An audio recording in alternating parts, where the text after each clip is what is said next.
लेकिन हम संकालु प्रवृत्ति के होते हैं, तो हम ये सोचते हैं कि हम ऐसा कुछ करेंगे, क्या ये हो पाएगा या नहीं हो पाएगा? लोग क्या कहेंगे? कैसा लगेगा? तो इन सारी शंकाओं के बीच में बहुत सारे लोग जो करना चाहते हैं, वो भी कर नहीं पाते। तो हमने सोचा कि सर्वप्रथम तो हमें आज जो युवा पीढ़ी है या जो शहर में लोग रह रहे हैं या आज के जो बच्चे हैं, उनको ये मालूम ही नहीं कि दूध आता कहाँ से है। आप ये तो भूल ही जाएँ कि गौ-माता की कौन-सी जो देसी नस्ल है या जो विदेशी नस्ल है, इस बात की तो चर्चा बाद में हो सकती है। लेकिन सर्वप्रथम तो ये है, बहुत सारे लोगों को ये इल्म है कि पैसा डालते हैं तो मशीन से दूध आ जाता है। तो ये प्रचार होना आवश्यक है। आज की जो हमारी आगे वाली जनरेशन है, जो आ रही है, उनको ये पता होना चाहिए कि गाय का कितना महत्व है। तो हमने रिसर्च की, रिसर्च करके पहले तो एक फाउंडेशन बनाई और इसका जो सबसे पहला उद्देश्य था या है, वो ये है कि हम कुंभ के मेले में एक जगह हमने यूपी सरकार से माँगी, उसके लिए हमने एप्लीकेशन दिया, ताकि वहाँ हम नमामि गौ मातरम के बैनर तले जो देसी गायें हैं, उनके लिए अवेयरनेस क्रिएट कर सकें। तो वो जगह हमें आप लोगों के आशीर्वाद से और भगवान के और गौ-माता के आशीर्वाद से कल शाम को 10,000 स्क्वायर फीट जगह हमें कुंभ के मेले में मिल गई है, नमामि गौ मातरम के नाम से। ये हमारी नई संस्था है, तो बड़ी लेट मिली हमें, लेकिन 2 दिन बाद हमारा आवंटन हो जाएगा और शायद 13 तारीख से हम वहाँ सबको उपस्थित दिखाई देंगे। तो हमने इस पर एक कैलेंडर बनाया, इस सोच से कि ये संसार का पहला ऐसा कैलेंडर होगा जिसमें हमने गौ-माताओं के साथ कुंभ के मेले को प्रदर्शित करने की कोशिश की है। वेबसाइट अभी हमारी बन रही है और उस वेबसाइट का जो मुख्य पृष्ठ है, वो यहाँ से शुरू होता है कि सभी को पता है कि समुद्र मंथन हुआ था। तो समुद्र मंथन से जीवन में भी मंथन होता रहता है प्रतिदिन और जब मंथन होता है तो आप जानते हैं कि अमृत और जो विष है ये दोनों निकलते हैं। तो जो समुद्र मंथन हुआ था तो समुद्र मंथन से कामधेनु भी निकली थी और समुद्र मंथन से अमृत भी निकला था। वो अमृत जहाँ 4 जगह छलका था, वहाँ कुंभ होता है। तो हमने इसको इस तरह से जोड़ने की कोशिश की है कि महाकुंभ जो समुद्र मंथन, कामधेनु का निकलना, अमृत का छलकना और वहाँ महाकुंभ का होना और इसके बाद जो हमने कैलेंडर बनाया, उस कैलेंडर में महाकुंभ को हमने पीछे रखा है और सामने देसी गौ-माता को जगह दी है, अलग-अलग गौ-माताओं को और इस कैलेंडर में 36 गौ-माताओं को हम स्थान दे पाए हैं और इसको इस तरह से हमने दिखाने की कोशिश की है कि गौ-माता से ही सब कुछ है। वो सनातन हो, हमारा धर्म हो, भगवा हो, वो नदियाँ हों, वो हमारे पवित्र स्थान हों, संत हों, सन्यासी हों, जो भी हैं। इसका मुख्य पृष्ठ बनाने के भी प्रयास जारी है जिसमें एक गौ माता की फ़ोटो लगी होगी और उनके शरीर पर ही कुंभ दिख रहा होगा। तो उस कुंभ में जो है या हमारा जो अस्तित्व है वो सारा गौ माता में समाहित है। इस तरह से हमने इसको दिखाने की कोशिश की है। और हमने एक किताब भी संकलित की है चारों तरफ से इन्फॉर्मेशंस लेकर के, जिसमें 40 गौ माताओं को हमने लिखा है और उनका विवरण है उसके अंदर। और सपना हमारा ये है कि ये कैलेंडर और ये जो किताब है, वो एक दस्तावेज़ की तरह हर आदमी के पास हो और उसको वो सँभाल कर रखे आने वाली पीढ़ी के लिए, क्योंकि ढूँढना और सर्च करना होता तो आसान है, लेकिन हम कर नहीं पाते। सामने जो चीज़ हमारे पास होती है, उसे हम यदा-कदा देख भी लेते हैं, उसे पढ़ भी लेते हैं। तो जब तक शीर्ष से चीज़ें नीचे नहीं आती, जैसे कि आप देखते हैं कि जितनी नदियाँ हैं हमारी, वो ऊँचाइयों से निकल कर के फिर समुद्र तक पहुँचती हैं। तो उसी तरह से कोई भी कार्यक्रम जब तक शीर्ष पर बैठे लोगों के पास नहीं होता या उनके द्वारा आगे चलाया नहीं जाता, तब तक वो नीचे तक नहीं पहुँचता है। तो हमारी योजना ये है कि इस कैलेंडर को और इस जो किताब है, अभी इसका अनावरण यूपी के उप मुख्यमंत्री जी से 10 नव अक्टूबर को हमने करवाया था और कल इलाहाबाद में मुख्यमंत्री महोदय आ रहे थे, जहाँ इसका अनावरण पुनः होना था। इसके बहुत सारे अनावरण हम करवाएँगे। अ, जिन राज्यों की गायों को हमने सम्मिलित किया है, जैसे बिहार के चीफ मिनिस्टर से अनावरण कराने का प्रयास हो रहा है। उसी तरह से राजस्थान, मध्य प्रदेश और महाराष्ट्र, यहाँ के जो चीफ मिनिस्टर्स हैं, उनसे इनका अनावरण कराएँ। योजना ये भी है जिस पर काम चल रहा है कि क्या आने वाले 20 दिनों में माननीय प्रधानमंत्री महोदय के हाथ से इस कैलेंडर का अनावरण और इसकी पुस्तिका को हम उन्हें दे सकते हैं क्या? जो कुछ पुस्तिकाएँ जो हम बनाना चाहते हैं वो हस्त निर्मित जो कागज़ है जिसमें गौमूत्र और गोबर का भी इस्तेमाल हुआ है। ऐसे कागज़ पर कुछ पुस्तिकाएँ प्रिंट की जाएँगी और वो एक दस्तावेज़ के रूप में माननीय प्रधानमंत्री महोदय को और राष्ट्रपति महोदया को दी जाएँगी ताकि वहाँ भी ये चीज़ रहे। हम अगर ये मानते हैं कि हमारा देश संविधान की वजह से है, तो जितने भी हमारे जो सांसद हैं या मुख्यमंत्री हैं, राजभवन है या विधानसभाएँ हैं, इन सब के पास एक संविधान के प्रति हर व्यक्ति के पास होती है और आजकल इस पर बहुत चर्चा भी हो रही है। तो हम नमामि गौ-मातरम में ये मानते हैं कि जिस तरह से हमारे देश को आज़ाद होने के बाद संविधान के प्रति सबके लिए आवश्यक है, उस तरह से अगर हम हिंदू हैं और इस बात को आगे बढ़ाना चाहते हैं, तो ये 40 गायों का जो किताबों का संकलन है, ये भी हर इन लोगों के पास होना चाहिए। तो हम प्रयासरत हैं कि इसको प्रिंट करके सारे सीएम के पास, सारे विधान सभाओं में और सारे गवर्नर हाउसेस में और जितने हमारे माननीय सांसद महोदय हैं, उनके पास ये सारी दस्तावेज़ होने चाहिए। तो ये बहुत जल्दी प्रिंट करके इन सबको भेजे जाएँगे। 50 मंदिरों का हमने चयन किया है जहाँ ये कैलेंडर और ये किताबें भेजी जाएँगी और वहाँ बाहर इन किताबों को आम जनता के लिए भी रखा जाएगा ताकि जो उसे लेना चाहे वो उसे ले। क्योंकि बहुत सारे गोपालक हैं, बहुत सारी गौशालाएँ हैं, वो बहुत अच्छा काम कर रही हैं। लेकिन वो की कहावत है कि जंगल में मोर नाचा किसने देखा? तो जो आम जनता है, गौशालाओं से या गौपालकों से ही गाय की सुरक्षा नहीं होगी, जब तक आम जनता का इसमें पार्टिसिपेशन नहीं होगा।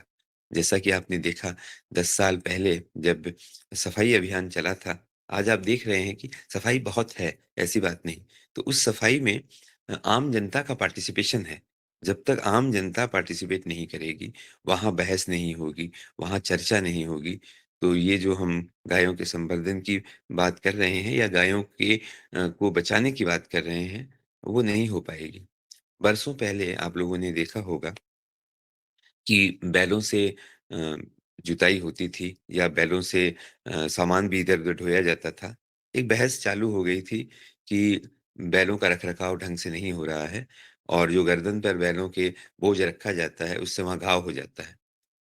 आज हम इस बात को अगर देखें पलट करके, उस छोटे से घाव को बचाने के चक्कर में हमने उन बैलों का गला कटवा दिया क्योंकि हमने उनको हमारी व्यवस्था से बाहर कर दिया। सिर्फ़ उस गले के गर्दन पर उसके घाव ना हो, उसके लिए बैलों को हमने बाहर निकाला और हमने मशीनों का इस्तेमाल किया। तो आज वो बैल अगर गर्दन पर घाव होता और गर्दन के घाव को हम मलहम लगा के ठीक करते तो ज़िंदा रहता, लेकिन उस घाव को सुधारने के चक्कर में हमने उन सबको बूचड़खानों के मुहाने पर ले जाके खड़ा कर दिया है। आज हम अगर बात करें हमारे धर्म की या कोई भी और बहस करें, वो इसलिए बेमानी है क्योंकि जब किसान के पास 4 बैल हो जाते हैं, 2 बैल हो जाते हैं और उसको उसे चारा देना होता है, कहाँ से लाए वो चारा? कहाँ से पैसे खर्च करे? तो उसकी एक अपनी मजबूरी होती है कि बाहर से लिया हुआ दान या बाहर से लिया हुआ पैसा आपको कभी भी सस्टेनेबल नहीं कर सकता। वो आपके पैरों को कभी मजबूत नहीं कर सकता। तो मजबूती जब तक आपके पैरों में नहीं होगी, तब तक आप किसी चीज़ को बचा नहीं पाएँगे। तब हमने एक प्लान शीट तैयार की कि यहाँ कुंभ के मेले में हर गौशाला के पास जगह होती है, हर गौशाला के पास बैल होते हैं। तो जितनी गौशालाएँ हैं, वो अगर बैल चलित कोल्हू लगाएँ, जिसमें तेल निकाला जा सके, तो 3-4 बैल जो हैं, उसमें आवश्यक होंगे, जो तेल निकालेंगे और वो तेल आम जनता को मिलेगा, जो स्वास्थ्य के लिए अच्छा है। आप सबको मालूम है कि रिफाइंड नहीं होता है और कच्ची घानी का होता है, तो उसके कितने फ़ायदे हैं। अब जब हम जिस कच्ची घानी की बात हम लोग करते हैं, उस कच्ची घानी में वो मैकेनिकल है, वो बिजली से चलती है, लेकिन अगर हम उसे बैल से चलाएँ तो एक परिवार को नौकरी मिलेगी, एक परिवार को आजीविका मिलेगी और जो गौशाला है उसके 4 बैल काम पर लगेंगे और लोगों को अच्छा तेल मिलेगा। तो हमारा ये प्लान है कि वहाँ हमारे एक मित्र हैं यूपी में, जिनके पास कोल्हू है, वो अपना कोल्हू यहाँ ला कर के लगाएँगे कुंभ के मेले में और वो चलता हुआ नज़र आएगा, ताकि लोग जो 20, 30, 40 करोड़ लोग जो यहाँ उपस्थित होते हैं, कुछ लोग वहाँ देख सकें और मीडिया का प्रबंधन हम करेंगे ताकि इसको दिखाया जा सके और सारे संसार की मीडिया की नज़र इस पर होती है। तो कोशिश हमारी रहेगी कि देश में नहीं, विदेश में भी इस चीज़ का प्रचार हो कि इस तरह से हम बैलों को बचाने की कोशिश कर रहे हैं। उसके आगे जो गोबर गैस होता है, गोबर गैस के प्लांट्स होते हैं, बहुत महँगे होते हैं। अगर इस गोबर गैस के प्लांट को सस्ता इसका विकल्प दिया जाए, तो मुझे नहीं लगता कि हर किसान जिसके पास 4-5 गाय हैं या 2 गाय हैं, वो इस गोबर गैस के प्लांट को लगाना नहीं चाहेगा। क्योंकि एक तो बैल के गोबर से आप गैस बना पाएँगे, दूसरा आप स्वावलंबी भी बन पाएँगे। कुछ हिस्सा आपके ईंधन का आपके बैलों से जो उत्पन्न ऊर्जा होगी, उससे आप इस्तेमाल कर पाएँगे। तो हमारे एक मित्र हैं जिन्होंने एक छोटा-सा गोबर गैस का प्लांट बनाया है। उसको हम देसी जुगाड़ भी कह सकते हैं, लेकिन वो 7-8 हज़ार में निर्मित हो जाता है। तो 7-8 हज़ार के उस व्यवस्था को भी हम वहाँ लगा कर के, जो हम वहाँ 25 दिन या 30 दिन रहेंगे, उसमें जो ईंधन की आवश्यकता होगी, उस ईंधन की आवश्यकता हम उसी गोबर गैस के प्लांट से पूरी करके दिखाएँगे। तो एक ये हमारा वो है।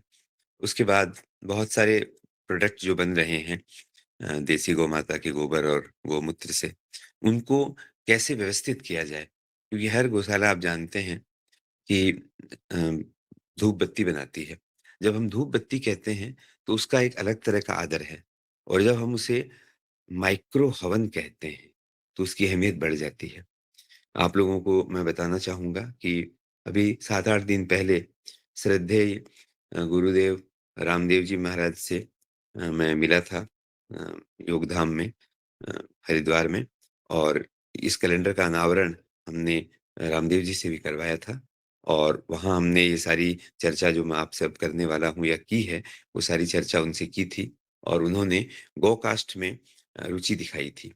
उस गो-कास्ट का सारा विवरण जो है, वो हमने उन्हें भेजा है और हम ऐसी आशा करते हैं कि आने वाले कुछ समय में 10-15 दिनों में एक बार उनसे मिलने का दोबारा मौका मिलेगा और इस गो-कास्ट पर दोबारा चर्चा होगी।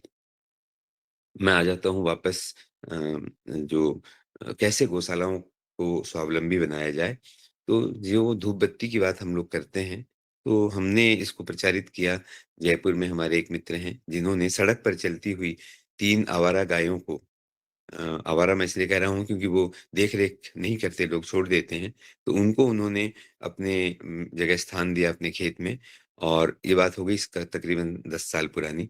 तो उन 3 गायों से आज उनके पास 45 गोवंश हैं और वो अपने बछड़े कभी भी बाहर नहीं छोड़ते। उनको अगर कहा भी जाए कि गौशाला जो है वो नुकसान में चल रही है, आप इन बछड़ों का कुछ उपयोग दूसरा कीजिए, तो वो उनकी आँखों में आँसू आ जाते हैं और वो ये कहते हैं कि ये मेरे पुत्र हैं, इनको मैं कैसे सड़क पर छोड़ सकता हूँ? तो उनको हमने वो पहले से बत्ती बनाते थे, हमने उस उनको थोड़ा आइडिया दिया और उसको चेंज करवाया। हमने ये कहा कि आप इसमें हवन में जितनी सामग्रियों का इस्तेमाल होता है, उन सामग्रियों को इस्तेमाल करके इसे बनाइए और इसे माइक्रो हवन का नाम दीजिए। हर आदमी घर में अग्निहोत्र नहीं कर पाता, हर आदमी हवन नहीं कर पाता और सालों बीत जाते हैं कि हमारे घर में एक हवन होता है। तो सांकेतिक माइक्रो हवन है और एक बत्ती अगर आप डेली उसकी जलाते हैं, तो हवन जितना ही लाभ आपको मिलता है, क्योंकि आपके आस-पास के वातावरण को वो पॉज़िटिव करता है। तो उसको जो ₹90 में डिब्बा बिक रहा था, वो आज ₹240 में बिक रहा है। तो इससे ये नहीं है कि चीज़ महँगी है, बात ये है कि कैसे लोगों का पार्टिसिपेशन बढ़ाया जाए और कैसे थोड़े-थोड़े धन को इकट्ठा करके गौशालाओं के पैर मजबूत किए जाएँ, ताकि वो खुद अपने आप को मजबूती प्रदान करें, दूसरे की तरफ नज़रें उठा के न देखें कि हमारी कोई मदद करे। तो एक ये माइक्रो हवन की योजना हमारी है ताकि हम इसको ज़्यादा प्रचारित कर सकें। उसके बाद गो कास्ट पर हम आ जाते हैं। तो आज आप देखते हैं कि जो अंतिम क्रिया होती है, उस अंतिम क्रिया में लकड़ियों का इस्तेमाल होता है। 500 से 1000 केजी लकड़ी हर अंतिम क्रिया में आवश्यक होती है। और अंत में आप देखते हैं कि सारे लोग अ, गोबर के कंडे जो हैं, उसमें डालते हैं। तो हम इसको इस तरह से प्रचारित करते हैं कि आप अंत में 2-4 गोबर के कंडे डाल कर के पूर्णाहुति जैसी फीलिंग क्यों देना चाहते हैं? आप अगर गो कास्ट का ही इस्तेमाल करें, तो जो ₹20 केजी लकड़ी आ रही है, उसकी जगह वो ₹15 केजी में ही आपको मिलेगी और दूसरा उसकी निर्माण लागत कम है। ₹5 केजी का अगर गोबर किसान अ, अपनी रेट रखता है और उससे 15 केजी गोबर भी अगर एक हमें बैल से मिलता है, तो ₹2250 की आमदनी उस बैल की उस गोबर से हर महीने आती है। तो इससे किसान पर कोई बोझ नहीं पड़ता और बैल अपना चारा खुद कमा रहा है। तो किसान को इससे कोई दिक्कत भी नहीं है या गौपालक को या गौशाला को इससे कोई दिक्कत नहीं है कि हमें इसको चारा खिलाने के लिए धन कहाँ से मिलेगा, क्योंकि वो कमाऊ पूत है। और इसका एक हमने जो बनाई है प्रोजेक्ट रिपोर्ट, वो आप लोग जब कहेंगे तो आप लोगों के साथ साझा की जाएगी और वो बाबा रामदेव जी से भी साझा की जाएगी जब अगली मुलाकात होगी और हम समझते हैं कि शायद उनके आगे आने से बहुत सारी जगह, बहुत सारी गौशालाओं में एक क्रांतिकारी पहल होगी और इसका इस्तेमाल शुरू होगा। उसके बाद हम आ जाते हैं कि आप जानते हैं गोनाइल जो है वो पतंजलि बना रही है। लेकिन हर क्षेत्र में या हर गौशाला अपने लिए कुछ न कुछ इस तरह का पदार्थ बनाए अपने गौमूत्र से या गोबर से और जिन लोगों को वो दूध देते हैं, उन लोगों से इसकी शुरुआत करे। संख्या कभी भी महत्वपूर्ण नहीं होती। एक व्यक्ति ही पूरे देश में क्रांति ला सकता है। जैसा कि आपने देखा 30 साल पहले पतंजलि की शुरुआत से लेकर के आज तक कितना बड़ा परिवर्तन है। तो ऐसा नहीं है कि एक व्यक्ति परिवर्तन नहीं ला सकता। सिर्फ़ सोच को आगे बढ़ाने की आवश्यकता होती है और जो शीर्ष पर बैठे लोग हैं, उनकी ही लोग सुनते हैं, साधारण व्यक्ति की कोई सुनता नहीं है। इसलिए हमने भाग-दौड़ करके ये प्रयास किया और जारी भी है ताकि लोगों की नज़रों में हम आएँ। जब हम लोगों की नज़रों में आते हैं, तभी काम आगे बढ़ता है। अब हम थोड़ा आगे और बढ़ जाते हैं कि हर घर में हमारे यहाँ एक परंपरा थी कि पहली रोटी गाय के लिए बनाई जाती थी। जैसे-जैसे हम संयुक्त परिवार से न्यूक्लियर फैमिली की तरफ बढ़े, शहरी क्षेत्र में आए, तो हम शायद व्यस्तताओं की वजह से या जानकारी ना होने की वजह से या आप ये मान लें कि पहली रोटी बना कर के उसे दी कहाँ जाए? शहरी क्षेत्रों में एक बहुत बड़ी समस्या है कि आप रोटी बना तो लेते हैं, लेकिन वहाँ पहुँचा नहीं पाते। तो इसलिए आहिस्ते-आहिस्ते ये परंपरा शहरी क्षेत्रों में खत्म हो गई है। हमारे यहाँ मेरे घर पर सुबह-शाम की पहली रोटी जो है वो गौ माता के लिए बनती है और पुत्र की ज़िम्मेदारी है कि वो 10 किलोमीटर भी घूम कर के आए, लेकिन वो गाय के मुँह में देकर आए इसे। तो हमने अभी 1 साल पहले देखा कि हमारे यहाँ जो लोकल प्रशासन है या कमिटी है, उन्होंने एक बैटरी चलित रिक्शे का अ, रिक्शे की शुरुआत की, जिसमें जैसे घर-घर मोदी हमने सुना, घर-घर तिरंगा हमने सुना, उसी तरह से घर-घर से वो रोटी और चारा का संकलन करके ले जाते हैं। तो 1 साल पहले हमने ये देखा कि कॉलोनी में हमारे 500-700 परिवार हैं, तो वो पूरे दिन 2-3 घंटे जब घूमता था, तो 5-7 लोग ही रोटी निकाल कर के देते थे। लेकिन 1 साल बाद आज मैं जब देखता हूँ, तो 500 लोगों का उसमें पार्टिसिपेशन है। और चारा भी होता है जो कटी हुई सब्जियों के छिलके हैं वो भी होते हैं अलग बर्तन में और रोटियाँ भी होती हैं और वो गाय के काम आ रही है। इससे कितना बड़ा परिवर्तन आएगा ये हम सोच नहीं सकते क्योंकि जो भी हम अपना पहला गोग्रास है वो या जो चारा है या सब्जियों के जो छिलके हैं, जो अभी हम फेंक रहे थे, वो गाय के काम आ रहे हैं और कहीं न कहीं गाय का पेट भर रहा है। दूसरा हमारा एक जुड़ाव गाय से हो रहा है। घर में एक मंथन भी हो रहा है कि ये पहली रोटी बन किसके लिए रही है? क्योंकि आज का बच्चा पूछता है, ये पहली रोटी मैं क्यों नहीं खा सकता? तो उसे बताया जाता है कि ये गोग्रास है। तो वो ये भी पूछता है कि गोग्रास होता क्या है? तो इससे जो हमारी आने वाली पीढ़ी है, उस तक हम इस बात को पहुँचा पा रहे हैं कि गाय कितनी हमारे लिए महत्वपूर्ण है। तो ये भी हमने अ, हमारे दस्तावेज में रखा है कि हर म्युनिसिपल कॉर्पोरेशन जिस तरह से सफाई अभियान चला रहा है, उस तरह से अगर एक बैटरी चालित गाड़ी की व्यवस्था करे और इस तरह से रोटियों का या आपके चारे का जो आप देना चाहते हैं, उसका सही जगह इस्तेमाल हो। आपने देखा होगा कि मंदिरों के बाहर कतार लगी होती है, जहाँ हरा चारा रखा होता है। वो हरा चारा जो खिलाया जा रहा है, वो गाय के प्रति आदर की वजह से नहीं खिलाया जा रहा। बिल्कुल नहीं। वो हरा चारा इसलिए खिलाया जा रहा है क्योंकि किसी ने कहा है या आपकी कुंडली में है या किसी पंडित जी ने आपको राय दी है कि आप हरा चारा खिलाएँगे गाय को तो आपका कल्याण होगा। तो हम हमारे स्वार्थ के वशीभूत होकर के वो हरा चारा खिला रहे हैं, हम आदर से नहीं खिला रहे। और वहाँ हरा चारा आप देखते होंगे कि जिस गाय का पेट भर चुका है, उसी को चारा दिया जा रहा है और वो वहाँ पैरों के तले कुचला जा रहा है और कहीं गाय ऐसी भी है जो चारे के लिए इधर-उधर भटक रही है और वो प्लास्टिक से अपना पेट भर रही है। तो जब इस तरह की योजना होती है, जब सरकार का पार्टिसिपेशन या जो हमारा लोकल प्रशासन है उसका या कमेटियों का इसके अंदर सहयोग होता है, तो वो जो चारा या रोटियाँ संकलित होती हैं, वो जहाँ आवश्यकता होती है, वहाँ पहुँचाई जाती हैं। तो ये भी हमने उसके अंदर रखा है कि अगर इसको इस तरह से किया जाए, तो ये हमारे लिए अच्छा होगा, गायों के लिए अच्छा होगा। अभी हमने कल अ चर्चा की थी हमारे महंत राजू दास जी हैं हनुमानगढ़ी के महंत हैं। उनके मार्फ़त ही हम यूपी के मुख्यमंत्री से मिलेंगे। हमने उनको ये कहा कि अगर आप इसको आगे बढ़ाएँगे क्योंकि आप मुख्यमंत्री महोदय के बहुत नज़दीक हैं और अगर यूपी प्रशासन अ, इसकी पहल करे कि कम से कम 2 सरकारी डिपार्टमेंट्स जैसे एग्रीकल्चर जो है, वो खेती से जुड़ा हुआ है और उसी तरह से टूरिज़्म, इन 2 डिपार्टमेंट्स में अगर गोबर से बने हुए पेंट का इस्तेमाल कंपल्सरी कर दिया जाए, तो एक तो केमिकल का पेंट नहीं लगाना पड़ेगा, दूसरा दूसरा इस पेंट से एक मोमेंटम बनेगा और किसानों को भी एक आशा मिलेगी या गोपालकों को एक आशा मिलेगी कि गाय के गोबर से निर्मित वो जो पेंट है उसका इस्तेमाल सरकारी दफ्तरों में भी हो रहा है। तो एक तो रेवेन्यू जनरेट होगी, दूसरा लोगों के सामने भी आएगा कि अभी क्या है लोगों में भ्रांतियाँ हैं, लोगों में शक है, शुबा है क्योंकि हम आसानी से किसी पर विश्वास करते नहीं। तो जब इस तरह की चीज़ें दिखेंगी, तब जाकर के आहिस्ते-आहिस्ते एक परिवर्तन आएगा और हम केमिकल के पेंट से थोड़ा-सा अलग हट करके शायद इस प्राकृतिक पेंट की तरफ मुड़ेंगे। इसका सबसे बड़ा इसका सबसे बड़ा जो काम है, वो फ़ायदा वो है जो है, वो ये होगा कि जब हम एक इंडस्ट्रियल प्रोडक्ट खरीदते हैं, तो वो पैसा इंडस्ट्री को जाता है, सीधा।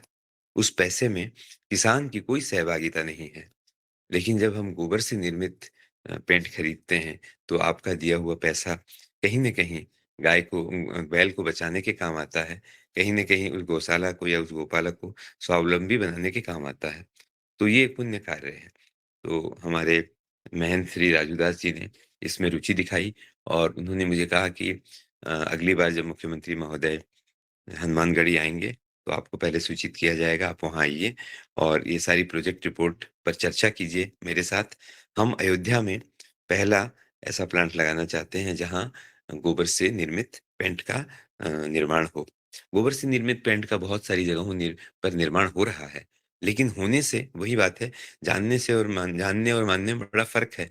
होने से कुछ नहीं होता, उसे धरातल पर लाना पड़ता है। वो भी हमने हमारे इसमें रखा है और उसका भी प्रचार हम यहाँ कुंभ के मेले में जो हमें जगह मिली है, उसमें करेंगे और उसके बाद अगर हम आगे बढ़ते हैं, तो हर परिवार में आप ये देखते होंगे कि कोई न कोई आयोजन साल में होता है जिसमें हम जैसे मैरिज एनिवर्सरीज़ हैं, जन्मदिन हैं और प्री वेडिंग सेरेमनी आप देखते होंगे जहाँ शादी से पहले खाने का प्रबंध होता है, सब लोगों को बुलाया जाता है। 56 भोग आपने सुना होगा कि भगवान को 56 भोग चढ़ाए जाते हैं। लेकिन क्या आपने कभी कल्पना की है कि गायों के लिए 56 भोग हो? बूफे हमने खाए हैं, हम खड़े होकर के शादियों में खाना खाते हैं। क्या ये आदर हमारी गायों को नहीं मिलना चाहिए? तो इंदौर में हमारे एक मित्र हैं जिनकी गौशाला है और उन्होंने प्रयास शुरू किया कि गायों के लिए 56 भोग किया जाए। तो वहाँ कुछ परिवार हैं जो अपने घर के जो फंक्शन्स होते हैं उसमें पहले आकर के गायों के लिए सब्जियां हैं, फल हैं या चारा है उसकी व्यवस्था करते हैं और वहाँ से अपने किसी भी अच्छे आयोजन की शुरुआत करते हैं। तो ये वहाँ हो रहा है, इस पर वीडियो भी बनेंगे, तो सोशल मीडिया में और यूट्यूब पर जाएँगे। अब हर शहर के आस-पास अगर हम ढूँढना चाहें तो 3-4 से ज़्यादा गौशाला मिल नहीं सकती। एक शहर की जनसंख्या अगर 40 लाख है, इसका मतलब 4 लाख परिवार वहाँ हैं। 4 लाख परिवारों में से 1% 4,000 होते हैं। उस 4,000 में से भी आप 10% समझ लीजिए, तो 400 परिवार होते हैं। ये 400 परिवार वैसे होंगे जो पढ़े-लिखे होंगे, जो समझते होंगे और जो पैसा खर्च भी कर सकते हैं। ये 400 परिवार अगर उन 5 गौशालाओं में साल का एक-एक भी अपना आयोजन जो करते हैं, उसका आरंभ अगर एक वक़्त का खाना उन गायों के लिए प्रबंध करके शुरुआत करें, तो आप समझ सकते हैं कि गौशाला का कितना बोझ हल्का हो जाएगा और कितने लोगों का पार्टिसिपेशन डायरेक्ट गौशालाओं के साथ, गायों के साथ होगा। तो इसको भी हमने इसमें स्थान दिया है और ये जो दस्तावेज़ है, इसमें इसका भी उल्लेख होगा और ये सारी जगह दस्तावेज़ पहुँचाया जाएगा कि इस तरह से आप आकर के और कुछ योगदान तो दे सकते हैं इसमें। और इसके बाद जो सबसे महत्वपूर्ण चीज़ है, उसके बाद जो सबसे महत्वपूर्ण चीज़ है, वो ये है, ये क्रांतिकारी पहल है और हम ऐसा समझते हैं कि आने वाले समय में बहुत बड़ी क्रांति होगी। हमारे एक और मित्र हैं जो भोपाल में रहते हैं और वो कृषि के लिए, खेती के लिए प्राकृतिक इनपुट्स कैसे बनाए जाएँ, बायो फर्टिलाइज़र्स कैसे बनाए जाएँ और उसका निर्माण करते हैं। जैसे आप लोगों ने खेती में ट्राइकोडर्मा सुना होगा, बहुत सारे जो फंगिसाइड्स हैं, वो लिए जाते हैं प्रकृति से और उनका बहुत सारी कंपनियाँ निर्माण कर रही हैं और बेच रही हैं। उनकी एक रिसर्च एजेंसी है और एक लैब है और जहाँ ऐसी नदियाँ जहाँ लोगों का या हमारा इंटरवेंशन नहीं है और ऐसी ज़मीन जहाँ हम पहुँच नहीं पाए हैं, वहाँ से अलग-अलग तरह के फंगस जो हैं, उनके स्ट्रेन्स को इकट्ठा करके वो अपने प्रोडक्ट्स बनाते हैं। तो हमारी उनके साथ योजना है, एक एमओयू हम साइन करेंगे जिसमें आप सबने समुद्र मंथन सुना है, लेकिन ये विश्व का पहला गोरस मंथन होगा।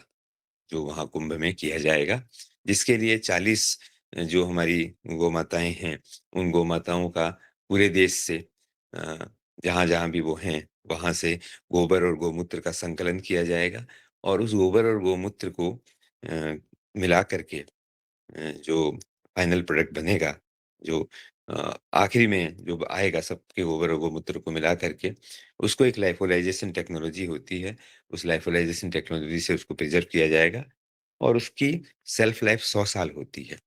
100 साल वो माइक्रोब्स या वो जो भी सॉल्यूशन हम रखेंगे, वो संक्रमित नहीं होगा, वो खराब नहीं होगा। उसकी मदद से जो प्रोडक्ट बनाया जाएगा, वो पाउडर फॉर्म में होगा और वो हमारी खेती के काम आएगा। वो सीवरेज का पानी या जो गंदा पानी है, नमामि गंगे जो परियोजना है, जहाँ नालों को, नदियों को हम साफ कर रहे हैं, उसकी सफाई के भी काम आएगा वो और वायु प्रदूषण में भी काम आएगा। एक बहुत बड़ा क्रांतिकारी कदम है और इसको हम गोरस मंथन हमने इसका नाम दिया है। इसकी शुरुआत भी हम वहाँ करेंगे। अब ये तो है सारी हमारी प्लानिंग जो हम करना चाहते हैं। आगे भविष्य में गौशालाओं को कैसे हमारी तरफ से योजनाबद्ध तरीके से उनकी मदद की जाए, नए प्रोडक्ट्स का निर्माण किया जाए। एक छोटी-सी चीज़ और है कि हर गौशाला से या जो भी दूध का प्रबंधन कर रहे हैं, वहाँ उनके पास 1000-500 ऐसे लोग होते हैं जिनको डेली दूध दिया जाता है। वो दूध खरीद रहे हैं, वो घी खरीद रहे हैं, वो दही ले रहे हैं, वो मक्खन ले रहे हैं। क्या वो साबुन नहीं ले सकते? वो साबुन भी ले सकते हैं, लेकिन हमने कभी साबुन का उस तरह से प्रचार किया ही नहीं।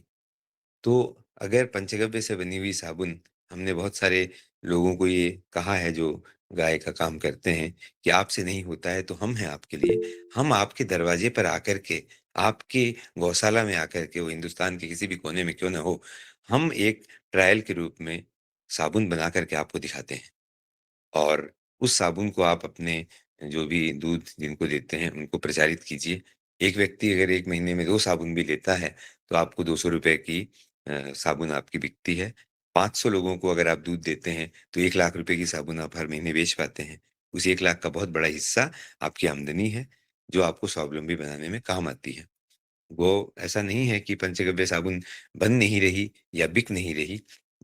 मुद्दा ये है कि जहाँ गाय पल रही है और जहाँ साबुन बन रही है, उसके बीच में एक गैप है। एक सर्विस प्रोवाइडर है या एक प्रोसेसर है, जो इस चीज़ को बना करके अपने तरीकों से बेच रहा है। सीधा गौशाला का उसमें कोई दखल नहीं है या सीधा गौशाला को वो आमदनी नहीं हो रही है, जो उसे होनी चाहिए, बिचौलिए को हो रही है। तो बिचौलिए को हटा करके अगर हर गौशाला के हाथ मजबूत किए जाएँ, हर गौशाला से लोगों को जोड़ा जाए, तो ये बहुत बड़ा परिवर्तन होगा और हमें फिर दया के भाव से गाय को बचाने की ज़रूरत नहीं होगी, आदर रहेगा।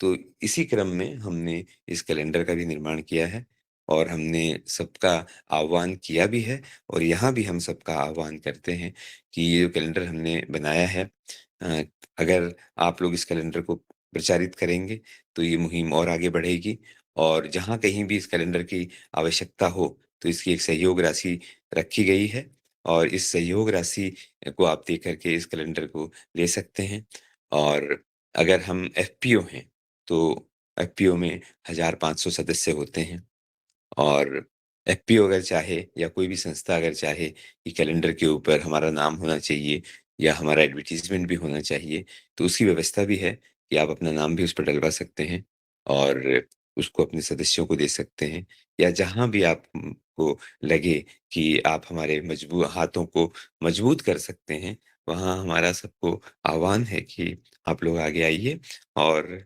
इस गौ माता को जो हम कनेक्ट करना चाहते हैं, इसके प्रति जो अवेयरनेस करना चाहते हैं, उस मुहिम को आगे बढ़ाइए और सरकार की भी ये मंशा है प्रधानमंत्री महोदय ने भी ये कहा है और आगे की योजना भी यही है कि प्राकृतिक खेती ही हमें अस्पतालों से वापस निकाल कर के अपने घरों में ला सकती है। क्योंकि जनसंख्या का बहुत बड़ा हिस्सा जो है अ, बहुत बड़ा हिस्सा नहीं, आप ये मान लीजिए कि अधिकतर जनसंख्या जो है, वो आज अस्पतालों के सामने सिर्फ़ केमिकल की खेती की वजह से है। आप लोगों का थोड़ा-सा समय मैं और लूँगा और मैं आपको पीछे ले जाता हूँ कि जब बैल से खेती हो रही थी, तो हमारी सुविधाओं के लिए ट्रैक्टर लाया गया और आप हमें नेपथ्य की ओर ले जाएँ और ये बताएँ कि किस तरह से हमारी खेती होती है। अ, सदन से ये भी निवेदन मैं कि आपको वही बता रहा हूँ कि अ आपका आपके चित्र आपका फ़ोटो भी जी, लोग देखना चाहते मैं हैं। माफ़ी चाहता हूँ इस चीज़ के लिए क्योंकि मैं इतना टेक सेवी नहीं हूँ। मैं यात्रा में हूँ अभी, मेरे पास लैपटॉप नहीं है और कैसे फ़ोटो दिखाई जाती है ये मुझे आता नहीं है। तो जिसमें जो मुझे आता है वही मैं कर रहा हूँ और यहाँ इलाहाबाद में हूँ अभी सुबह। तो मैं पुनः आपको ज़रूर प्रेज़ेंटेशन भी दिखाऊँगा। मेरी बात हुई तो थी लेकिन शायद ये बीच में रह गई है। तो ये दस्तावेज़ जो भी है वो एक ऐसा कोई मंच बताइए मुझे जहाँ मैं इसको ये भेज सकूँ और हर व्यक्ति उस कैलेंडर को और वो जो हमारा कमिटमेंट है, जो हमने एक दस्तावेज़ बनाया है कि हम क्या करना चाहते हैं, उसको हम सबसे साझा करेंगे, हर व्यक्ति उसे देख पाएगा। मैं दिनेश जी आप अपना नंबर दीजिएगा। जी, आप अपनी बात रखें, जी। तत्पश्चात आदरणीय सदस्य भी शामिल वार्ता में होने वाले हैं। आप अपनी बात रखिएगा। जी, तो अब मैं आपको पीछे ले जाता हूँ आज से 30, 40, 50 साल पहले की बात अगर हम करते हैं, कैसे परिवर्तन आया और कई बार क्या होता है कि ऐसा नहीं है कि परिवर्तन अच्छे नहीं होते, लेकिन कई बार परिवर्तन बहुत घातक होते हैं और परिवर्तन लाने वालों की मंशा पहले से घातक बनाने की होती है, जो हमें उस समय नहीं दिखती। उसके जब परिणाम आते हैं, तब हम समझते हैं कि हम भ्रमित कर दिए गए थे और हमें भटका दिया गया था। आज हम उस भटकाव के दौर में गुज़र रहे हैं। बरसों पहले जब बैलों से खेती होती थी और गोबर का इस्तेमाल ज़मीन में किसान कर रहा था, गाय उसके घर में थी, गाय सड़क पर आवारा नहीं घूम रही थी, बैल नहीं कट रहे थे, तो वहाँ गोबर का इस्तेमाल होता था और जब गोबर का इस्तेमाल होता था, तो गोबर का इस्तेमाल सिर्फ़ फर्टिलाइज़र के रूप में या ज़मीन को उर्वरक बनाने के उर्वरक शक्ति देने के रूप में नहीं हो रहा था, बल्कि केंचुओं के लिए भी हो रहा था, क्योंकि केंचुए गोबर ही खाएँगे और उससे वो उसको ज़मीन में कैसे उसका उपयोग हो सके, उसके लिए वो आसान करेंगे। केंचुए की एक प्रवृत्ति होती है कि वो जिस रास्ते से जाता है, उस रास्ते से वापस नहीं आता। वो नए रास्ते बनाता है। इसलिए मनुष्य को भी जीवन में इस बात को ढालना चाहिए कि हमें नए रास्ते हरदम बनाते रहने चाहिए। प्रकृति ने हमें सारी चीज़ें सिखाई हैं। भगवान खुद नीचे नहीं आ सकते, लेकिन उन्होंने इस व्यवस्था का निर्माण किया है कि अगर हम उसको गहराई से देखें, तो हम समझ पाएँगे कि ये सब चीज़ें सांकेतिक नहीं हैं, ये सब चीज़ें जीवन में उतारने की हैं कि सारे जीवन हमको नए रास्ते बनाते चलना चाहिए। ये हमें केचुए से सीखना चाहिए। तो केचुआ ज़मीन में जब होता था, ज़मीन में पोरोसिटी होती थी, ज़मीन साँस लेती थी।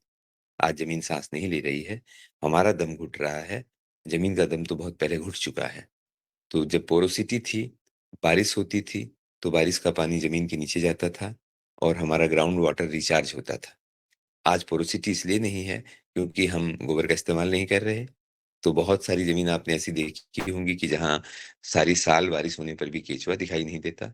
तो ज़मीन में फर्टिलाइज़र डालने से तकरीबन 85% फर्टिलाइज़र का इस्तेमाल पौधा नहीं करता। वो 15-17% का ही इस्तेमाल करता है। बाकी जो फर्टिलाइज़र है वो फ़िक्स हो जाता है और वो ज़मीन की जो अ, पोरोसिटी है उसको ख़त्म करके उसको सख्त कर रहा है। तो ज़मीन सख्त जब हो जाती है तो बारिश का गिरा हुआ पानी बाढ़ लेकर आता है। वो ज़मीन के नीचे नहीं जाता।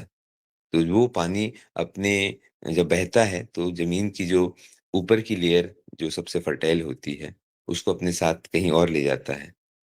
तब ज़्यादा फर्टिलाइज़र की किसान को ज़रूरत होती है, उसको उत्पादन बढ़ाने के लिए। तो जब गाय थी, जब गोबर था, तो उत्पादन हो रहा था, ऐसी बात नहीं है उत्पादन नहीं हो रहा था। लेकिन जब हरित क्रांति आई और बहुत सारे लोगों का पेट भरने की बात आई, व्यवस्थाओं को अगर सुधारा गया होता, तो पेट भरा जा सकता था। लेकिन हमने केमिकल कार्टेल के सामने अपने घुटने टेक दिए और सारी चीज़ों को हमने उनके हाथों में सुपुर्द कर दिया।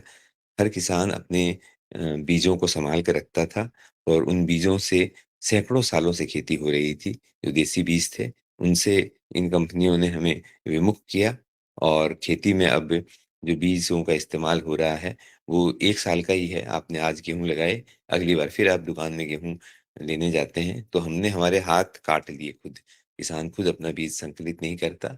मुहिम चल रही है, सैकड़ों किसान नेचुरल फार्मिंग कर रहे हैं, लेकिन सैकड़ों के करने से नहीं, इस सारे परिवर्तन को इतनी बयार देनी है, इतनी हवा देनी है कि जो केमिकल का इस्तेमाल हमारे खाने में हो रहा है, उसको वहाँ से पूरा निर्मूलन का काम जो है, वो आवश्यक है और ये तभी संभव है जब गाय रहेगी, तब प्राकृतिक खेती होगी।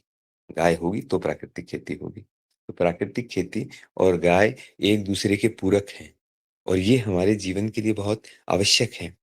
हमने 7-8 साल खेती की है और जो 6 साल हमने प्राकृतिक खेती की है, उससे पहले 3 साल तक मैंने केमिकल फार्मिंग भी की है और आज बदन में सिहरन हो जाती है और शरीर काँपने लगता है, जब हम ये सोचते हैं पीछे जाकर के कि उन 3 सालों में हमने क्या नहीं किया और कितना गलत किया। क्योंकि जो खीरा आज हमें सैलेड सब लोग खाते हैं, मैंने मेरे जीवन में कभी एक खीरा नहीं खाया। क्योंकि मैंने वो देखा कि खीरा पैदा कैसे होता है। तो खीरा जब आपके पेट में पहुँचता है, उससे पहले 6 से 8 बार उस पर केमिकल स्प्रे होता है, जिसमें इंसेक्टिसाइड्स होते हैं, पेस्टिसाइड्स होते हैं, फंगिसाइड्स होते हैं और उसका स्प्रे करने के बाद खीरा आपके यहाँ पहुँचता है और उस खीरे को हम हमारा न्यूट्रिशन बढ़ाने के लिए या हमारे शरीर में ज़्यादा इम्यूनिटी बढ़े, इस तरह की सोच को रखते हुए हम सैलेड खा रहे हैं, लेकिन हम ये नहीं समझ रहे कि अगर वो केमिकल फार्मिंग से खीरा आ रहा है, तो हम ज़हर की चम्मच पी रहे हैं और यही कारण है कि हर आदमी आज अस्पताल के मुहाने पर खड़ा है। तो जब हमने खेती की, तो हमने ये समझा, इसको मैं अस्पताल के तरीके से अगर आपको समझाऊँ, अस्पताल में एक ओपीडी होती है, अस्पताल में एक आईसीयू होता है और अस्पताल में एक वेंटिलेटर होता है। तो अगर सारी खेती को हम देखें, तो अनाज है या दलहन है, तिलहन है, ये सारी चीज़ें तो ओपीडी हैं। इनमें इस्तेमाल नहीं होता ज़्यादा केमिकल का। उसके बाद हम जब आगे बढ़ते हैं, तो सब्जियाँ हैं और फल हैं। तो फलों को और सब्जियों को मैं आईसीयू रखता हूँ, आईसीयू समझता हूँ कि वो क्रिटिकल है। उसमें बहुत सारा इंसेक्टिसाइड, पेस्टिसाइड का इस्तेमाल होता है। सब्जियों को और आगे बढ़ाते हैं कि सब्ज़ी बहुत कम समय के लिए होती है, 3 महीने, 4 महीने, 5 महीने में वो लग कर के टूट करके ख़त्म हो जाती है। तो उसको इंटेंसिव केयर की ज़रूरत है, प्रतिदिन की केयर की ज़रूरत है। तो इसलिए मैंने उसको आईसीयू में रखा है कि उसको बहुत केयर चाहिए और खीरा जो है स्पेशली वो वेंटिलेटर है। वो इसलिए वेंटिलेटर है कि आप आसमान में जब बादल देखते हैं, तो किसान इस बात को समझता है कि जैसे ही बादल 1-2 दिन आसमान में होता है, खीरे के पौधे में या बेलवर्गीय जितनी सब्जियाँ हैं, खीरा है, घिया है, तरबूज है, खरबूजा है, ये जितनी भी बेलवर्गीय सब्जियाँ हैं, उनमें एक समस्या आती है, एक फंगस होता है, जिसे डीएम कहते हैं, ठीक है? डीएम का मतलब डाउनी मिल्ड्यू, ठीक है? और उस डाउनी मिल्ड्यू से अ, जो पत्ते होते हैं, वो पीले पड़ जाते हैं और उनकी आगे बढ़ने की क्षमता कम हो जाती है, तब उसके अंदर स्प्रे करना पड़ता है। तो मैं इसे वेंटिलेटर पर रखता हूँ। मैंने कभी खीरा खाया नहीं, मेरे घर में कभी खीरा आता नहीं। अगर वो प्राकृतिक खेती से नहीं आ रहा है, तो बिल्कुल नहीं। तो इसको हमने इस तरह से जोड़ा है कि गाय रहेगी, तो प्राकृतिक खेती रहेगी और प्राकृतिक खेती रहेगी, तो हम रहेंगे। और प्राकृतिक खेती में आप ये देख रहे हैं कि मिलेट्स जो होते हैं, जिसे हम मोटा अनाज कहते हैं, ये मोटा अनाज बारिश के समय लगाया जाता था। और इस मोटे अनाज को जिसमें ज्वार है, बाजरा है, रागी है, इनका नाम तो सबने सुना होगा, मक्का है।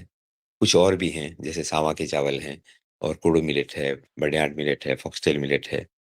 2023 में इंटरनेशनल ईयर ऑफ मिलेट था, तो प्रधानमंत्री महोदय के आगाज़ करने से पूरे विश्व में मिलेट का प्रचार हुआ और आज जन-जन को मिलेट का नाम पता है।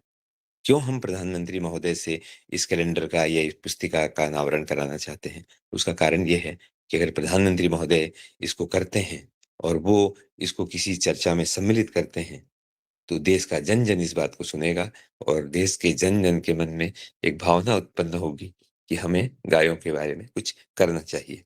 तो इसीलिए हम प्रयासरत हैं कि हम वहाँ तक पहुँच पाएँ और ये सवाल नमामि गौ मातरम का या ये सवाल राहुल शर्मा का नहीं है, ये सवाल गाय के साथ जुड़ा हुआ है। ये गाय हमारी संस्कृति के साथ जुड़ा हुआ है और हम अपनी संस्कृति को कैसे बचा सकते हैं? क्या हम आगे वाली पीढ़ी को छोड़ कर के जाते समय देने वाले हैं? ये एक बहुत बड़ा विचारणीय विषय है कि हम उन्हें क्या देने वाले हैं? क्या हम उन्हें तकनीक देने वाले हैं? क्या हम उन्हें आधुनिकता देने वाले हैं? आधुनिकता या तकनीक, तकनीक की आवश्यकता है और आधुनिकता विचारों में ज़रूरी है। आधुनिकता इस बात की होनी चाहिए कि हम हमारी जो पुरातन संस्कृति है उसको कैसे बचा सकते हैं, वो आधुनिकता है। अपनी पुरातन संस्कृति को या अपने धर्म को और इनको छोड़ कर के किसी और को अपनाना आधुनिकता नहीं है। ये आधुनिकता इस तरह से आधुनिकता को समझना शायद हमारी भूल है। तो आधुनिकता हम अपनी अस्मिता को कैसे बचा के रखें, हम आगे से आगे जो हमारी चीज़ें हैं उनको संकलित करके आने वाली जनरेशन के लिए क्या छोड़ के जा रहे हैं, ये सबसे इम्पोर्टेंट है। तो हमारा विषय सिर्फ़ इतना ही है कि हम सबसे आग्रह करते हैं कि इस क्रांति को आगे बढ़ाइए और हर कदम पर गाय के बारे में विचार कीजिए, बैल के बारे में विचार कीजिए, कैसे उनका बचाव हो, कैसे उनको उपयोगी बनाया जा सके। क्योंकि जब उनकी उपयोगिता होगी, तभी उनका बचना संभव होगा। उनकी उपयोगिता नहीं होगी, तो हम कितनी भी बातें क्यों ना कर लें धर्म की और बहुत सारी चीज़ें वो सेमिनारों तक ही सिमट के रह जाएँगी, वो धरातल पर कभी नहीं उतरेंगी। तो हमारा ये प्रयास है और जैसे ही कुंभ के मेले में हमारा टेंट लग जाता है और बाउंड्री बन जाती है और शुरुआत होती है, तो आप सबका भी आह्वान है कि आप लोग वहाँ आइए और श्रमदान तो कीजिए। क्योंकि कई बार क्या होता है कि पैसा होता है आदमी के पास और पैसा आ भी जाता है और लेकिन आपके पास व्यक्ति नहीं होता, आपके पास हाथ नहीं होते करने के लिए, तो वो हाथों की बड़ी ज़रूरत होती है। और इसको कहने में कोई गुरेज़ नहीं है कि ये सारी व्यवस्थाएँ अभी तक जो हुई हैं और जो ज़मीन हमें मिल गई है, तो अगर हम बात करें इम्प्लीमेंटेशन की और फाइनेंस की, तो वो एक ऐसा मुद्दा है जिसकी चर्चा हमें या जिसको ढूँढना हमें अब आने वाले 15 दिन में पड़ेगा कि हम किस तरह से इसको व्यवस्थित कर पाएँगे। लेकिन जब यहाँ तक पहुँच हो गई है और सबसे बड़ी बात मैं आपसे ये कहूँ कि गौ माता की कृपा है कि फाउंडेशन के बनने के 15 दिन के अंदर-अंदर हम इतना बड़ा मोमेंटम लेकर के आ पाए और इतने सारे लोगों से मिल पाए और कुंभ के मेले में बरसों जिन्होंने मेहनत की है, उनको भी जगह मिलना मुश्किल हो जाती है। और यहाँ आप ये देखिए कि गाय के आशीर्वाद से एक क्षण में हमें जगह मिल गई। हाँ, ये ज़रूर था कि इसकी भी एक वो है, मैं आपको बताऊँ कि 10 नवंबर को जो एप्लीकेशन की तिथि होती है, वो 10 नवंबर को बंद हो गई थी। 10 नवंबर को आखिरी तारीख थी। हमने एप्लीकेशन 10 दिसंबर को दी थी, 1 महीने बाद। और उप मुख्यमंत्री महोदय से मिल कर के उनसे कहा भी था कि आप ही इसकी व्यवस्था कर सकते हैं। लेकिन परसों जब यहाँ मेला अधिकारी या मेला के ऑफ़िस में जब हम पहुँचे, तो ये एक अ, डिप्रेशन की बात थी, दुःख की बात थी कि हमारी एप्लीकेशन लिस्ट में थी ही नहीं, हमारा नाम ही नहीं था लिस्ट में। तो मुझे ऐसा लगा कि ये प्रयास तो यहीं विफल हो जाएगा, क्योंकि हमारा नाम ही इसमें नहीं है, वेटिंग लिस्ट में ही हम नहीं हैं, तो हमें जगह कैसे मिलेगी? लेकिन फिर कल अ, ऐसा कुछ हुआ कि हम खुद मेला अधिकारी से मिलने गए और उनसे हमने कहा कि ये योजना है हमारी और हमें ज़मीन चाहिए। तो उन्होंने मुझे ये कहा कल शाम को कि हम सुविधाएँ नहीं देंगे कोई भी। तो जब हम याचक की दृष्टि से किसी के यहाँ याचना करने जाते हैं, माँगने जाते हैं, तो हमारी शर्तों से हम नहीं माँग सकते। जो वो देना चाहता है, वो हमें लेना पड़ता है। हमें मदन मोहन मालवीय बनना पड़ता है कि अगर आप एक मुट्ठी रेत की भी दे रहे हैं बीएचयू के निर्माण के लिए, तो वो एक मुट्ठी रेत भी हमारे काम आएगी। तो मैंने उनको कहा कि नहीं, आप ज़मीन दीजिए, सुविधाओं की हमें कोई ज़रूरत नहीं है। हम सुविधाएँ खुद व्यवस्थित करेंगे। सिर्फ़ आप इसकी बाउंड्री बनवा दीजिए और उसमें शौचालय का निर्माण, पानी और बिजली की व्यवस्था कर दीजिए, बाकी चीज़ें हम करेंगे। क्योंकि मैंने ये सोचा कि अगर मैं इनके सामने ये शर्त रखूँ कि हमें सुविधाएँ भी चाहिए, तो हमें जगह मिलेगी ही नहीं। तो जो हम योजना बना रहे हैं, वो योजना का जो बीज है, वो अंकुरित होने से पहले ही खत्म हो जाएगा। तो मैंने उनको कहा कि नहीं, आप हमें जगह दे दीजिए, बाकी व्यवस्थाएँ हम लोग खुद सँभालेंगे। जब जगह मिल गई है, तो बाकी व्यवस्थाएँ भी हो जाएँगी और ये एक तरह से गर्व की बात है कि संसार का जो सबसे बड़ा मानवीय समागम होता है, जहाँ 40-50 करोड़ लोग इकट्ठा होते हैं, आते हैं। उस जगह अगर एक नई संस्था को जगह मिल जाती है, तो ये भी इस क्रांति में एक बहुत बड़ा कदम है। तो बस मैं आप लोगों से इतना ही समय लूँगा आपका महत्वपूर्ण समय। एक बार पुनः आप लोगों से विनती है कि इस कैलेंडर को देखिए और इस कैलेंडर का जहाँ भी आप प्रचार कर सकते हैं, इसका प्रचार कीजिए और हमारे हाथों को मजबूत कीजिए। मेरी बातें सुनने के लिए आपका बहुत-बहुत धन्यवाद। और बीच में एक बात मैं आपको और कह देता हूँ जो मैं कह नहीं पाया।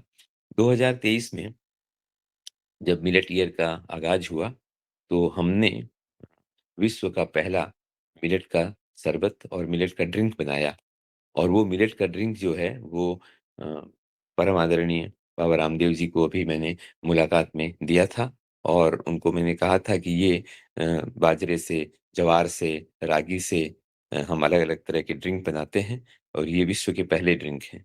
और यूनाइटेड नेशन की जो शाखा है एफएओ जो पूरे संसार में अ, एग्रीकल्चर को देखती है, इंटरनेशनल ईयर ऑफ मिलेट के क्लोजिंग सेरेमनी में उन्होंने हमें आमंत्रण भेजा था।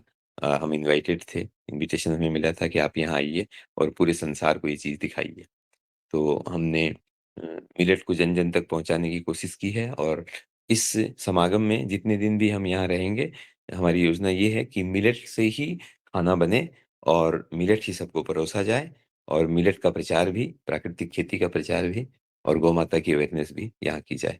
आपका बहुत-बहुत धन्यवाद। आपने सहयोग राशि के बारे में पूछा, तो कैलेंडर जो है, बड़ा कैलेंडर वो और छोटा कैलेंडर दोनों की सहयोग राशि ₹250 रखी गई है। ये 1 यूनिट की कीमत है। अगर 100 प्रतियाँ या 200 या 500 प्रतियाँ या किसी एफपीओ को अपना नाम उसमें जुड़वाना है, तो वो एक अलग प्राइस है जो हमने रखी है, वो आप मुझसे पूछ सकते हैं। वो सहयोग राशि अलग होगी। सवाल सहयोग राशि का नहीं है, सवाल ये है कि ये कैसे ज़्यादा से ज़्यादा लोगों तक पहुँचे। तो अब योजना ये है कि हम इसका एक सहयोग राशि हम इसकी ₹1000 का भी एक रखना चाहते हैं और इसको यूट्यूब के चैनलों के माध्यम से, बाकी दूसरे माध्यमों से इसका वीडियो बना के प्रचारित करना चाहते हैं कि जनमानस इससे जुड़े ₹1000 में सदस्यता ले और उसके एवज़ में कैलेंडर भी भेजा जाएगा और गो उत्पाद भेजे जाएँगे। जैसे माइक्रो ओवन भेजेंगे हम और कुछ चीज़ें जो हैं वो एक किट बनाएँगे और वो किट बना कर के सामने वाले के घर भेजेंगे ताकि सिर्फ़ कैलेंडर ही नहीं रह जाए, गाय के बने हुए उत्पाद का वो इस्तेमाल भी कर पाए। इस मुहिम से जुड़ कर के अगर उसने कभी इस्तेमाल नहीं किया है, तो कम से कम इस्तेमाल करे। गाय के पंचगव्य से बनी हुई साबुन उसके पास पहुँचे, माइक्रो हवन उसके पास पहुँचे या और भी कोई चीज़ जो हम अभी प्लान कर रहे हैं, ऐसा एक किट बनाएँगे और इसको प्रचारित आने वाले 10-15 दिन में करेंगे। आप लोगों का बहुत-बहुत धन्यवाद। अब अगर आप कुछ पूछना चाहते हैं, तो मैं आपके जी। सवालों के लिए तैयार हूँ। धन्यवाद। जी, बहुत-बहुत धन्यवाद और आपने वो स्लोगन साकार किया है कि घर-घर अलख जगाएँगे, हम बदलेंगे ज़माना और कुंभ में जो गौ माता को स्थान दिया है, क्योंकि वास्तव में कुंभ से ही यानी समुद्र मंथन से ही गौ माता का प्राकट्य हुआ है, वो कामधेनु जी का और आपने इससे संबंधित पुस्तक अनावरण, कच्ची घानी का तेल, गोबर गैस का जो प्लांट की बात की है, सस्ते प्लांट की बात की है, फिर धूप बत्ती माइक्रो हवन की बात रखी है और कैलेंडर के अनावरण की बात के साथ-साथ अन्य बातें रखी हैं। तो इससे हम एक बात पर पहुँचे हैं कि जो जानने और मानने से आगे करने की और अपनाने की बात में जो जो हमें आनंद होता है, वो भला कहाँ मिलेगा और जो वार्ता आपने गौ आधारित उद्यमिता के आधार पर रखी है, निश्चित ही ये ऊर्जापूर्ण रही है और इसमें आनंद अ, अद्भुत आनंद है। मैं इसी क्रम में आदरणीय पवन कुमार सर, हालाँकि वो अभी किसी यात्रा में हैं तथापि अगर उन तक आवाज़ पहुँच रही है, तो निवेदन करता हूँ कि वो इस वार्ता में सम्मिलित हों। आदरणीय पवन कुमार सर। जी, धन्यवाद दिनेश जी।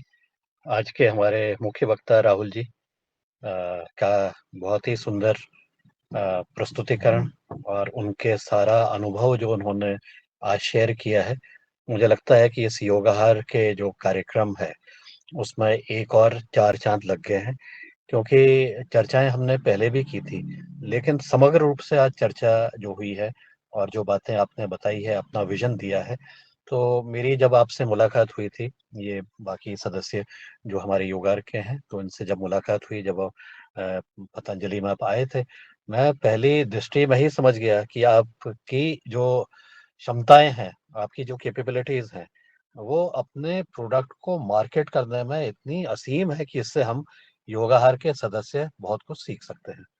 तो इतने कम समय में जब हमारी पहली मुलाकात हुई और आपको लाने के लिए डॉक्टर महेंद्र जी का भी मैं अभिनंदन करना चाहूँगा। महेंद्र जी से भी अनुरोध हो रहेगा कि वो भी अपनी बात कहें, क्योंकि महेंद्र जी हमारे साथ पहले से जुड़े हुए हैं और वाक़ई मैंने जब ये पहली बार इनका शरबत पिया था लगभग 1 वर्ष पहले मंगलौर में मैं एक कार्यक्रम में मैं गया था, तो वहाँ पर मुझे शरबत मिला, लेकिन मुझे ये परिचय नहीं हुआ कि ये यहाँ पर से इस तरह से बना हुआ है। तो जब राहुल जी ने अपना शरबत मुझे भी पिलाया, तो ऐसा लगा कि हम भगवान का पेय पी रहे हैं, एक देवतुल्य जो है चीज़ पी रहे हैं। तो और बाकी भी आपने जो इसके साथ आपने लड्डू भी हमें प्रस्तुत किए, मेरी सारी टीम ने उसको किया, एप्रिशिएट किया। तो उसके लिए भी राहुल जी का बहुत-बहुत धन्यवाद और आपके जो प्रयास हैं, निरंतर आप जो प्रयास करेंगे और उस तरह से हम एक-दूसरे को कन्वर्ज करने का प्रयास करेंगे, एक-दूसरे से सीखने का प्रयास करेंगे और एक-दूसरे से मिलकर के उन कार्यों को ज़मीन पर धरातल में उतारने का प्रयास करेंगे।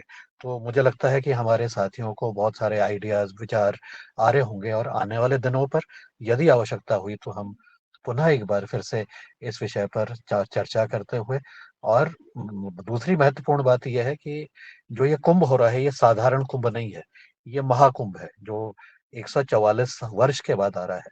तो इस महाकुंभ में आप अपनी चीज़ों को प्रदर्शित कर रहे हैं, तो मुझे लगता है कि ये 144 साल के बाद जो अब यात्रा इसके बाद कुंभ के बाद शुरू होगी, वो निश्चित ही इस देश की, इस सनातन धर्म के और हमारे हमारे जो प्रयास हैं भारत देश के, उसके लिए एक नई ऊर्जा लेकर के आएगी, एक नई चेतना लेकर के आएगी। ऐसा मुझे एहसास होता है, ऐसा मुझे लगता है, ऐसे अंदर से अंतरात्मा की आवाज़ कहती है कि ये महाकुंभ जो है इस बार विशेष है। इसमें इस विशेष पर्व क्या जैसा कि राहुल जी वहाँ पर गौ माता को एक अग्रिम एक सेंट्रल भूमिका वहाँ पर दे रहे हैं, तो उसका भी एक प्रभाव हमारे जीवन पर पड़ने वाला है, इस ब्रह्मांड पर पड़ने वाला है। क्योंकि गौ माता का जो आशीर्वाद है, वो उसका हम केंद्र बिंदु उसको मान के चल रहे हैं मुझे सौभाग्य मिला कि मैं भी अपनी किताब प्रकृति के रंग मैंने राहुल जी को प्रस्तुत की। उसके मुख पृष्ठ पर भी गौ-माता को ही एक केंद्र बिंदु माना गया है पूरी सृष्टि का। तो जो आपने बात आज कही, कहीं न कहीं हम कन्वर्ज कर रहे हैं, कहीं न कहीं हम मिल रहे हैं, कहीं-कहीं हमारे विचार मिल रहे हैं और कहीं हम नज़दीक आ रहे हैं। ये कार्य निश्चित रूप से सफल होंगे और उसके लिए मैं आपको, राहुल जी को, डॉक्टर महेंद्र जी को और उनकी सारी टीम को पुनः बहुत-बहुत धन्यवाद देता हूँ, उनका अभिनंदन करता हूँ और अ, राहुल जी से अनुरोध है, वो कुछ बोलना चाह रहे हैं, मैं 1 कृपया अपनी मिनट का बात समय कहिए।